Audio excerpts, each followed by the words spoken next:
Were there any signs that that he was considering entering the priesthood?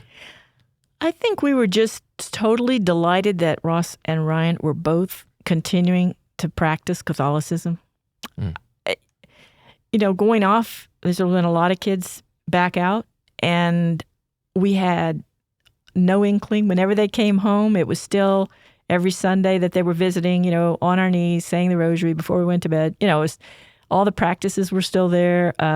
Did they go to the same school? They both went to A&M. A&M, yeah. Okay. Yeah. Well, I mean, the one thing I would say was, so Ryan he was diagnosed with his first bout of cancer, but before he wanted to start treatment, he wanted to do the Aggie Awakening.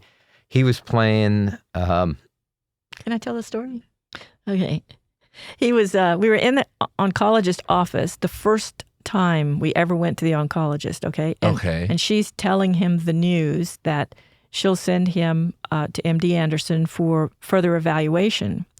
And we walk out of her office. He said, "Do I have to go now?" And she said, "Well, no. You can go later in the week." And he said, "Oh, good. I need to go back to A&M."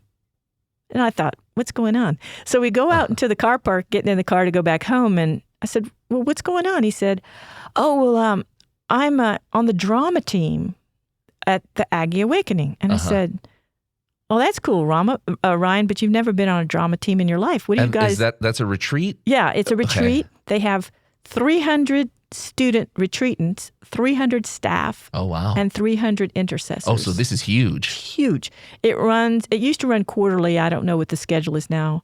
I tell everyone when you go to college there, please get on the wait list because it's usually a year before you get on. So anyway, so he says, "Yeah, I'm on the drama team." And I went, "Okay." He says, "Yeah, and I've got the lead role." I said, "Cool. What are you guys doing?" "Oh, we're doing the Passion."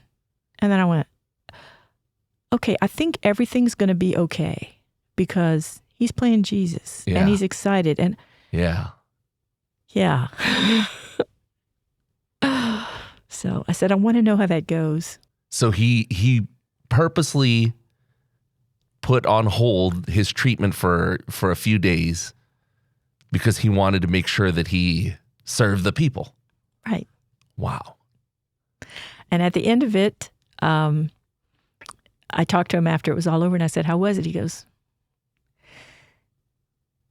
"Mom, trying to play Jesus and trying to there was somebody ahead of him, friend of his, Jason Alamon, who had played Jesus the time before. And so he was sort of his, mentor in it.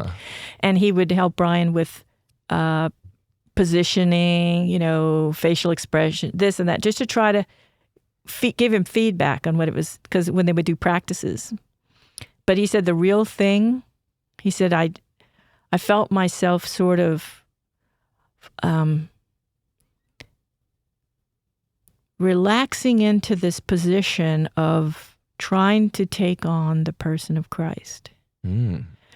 And he said, as I played it, it's like it got deeper and deeper, and people would come up to me after and just make comments, "Oh, that was wonderful," or this or that. But some people would ask me questions. And I found myself wanting to stay in that persona. Like I found myself really wanting to stay in that moment because it was so perfect. It was so peaceful. And he said, it's really hard to be that person. Oh. It's really hard to stay there because you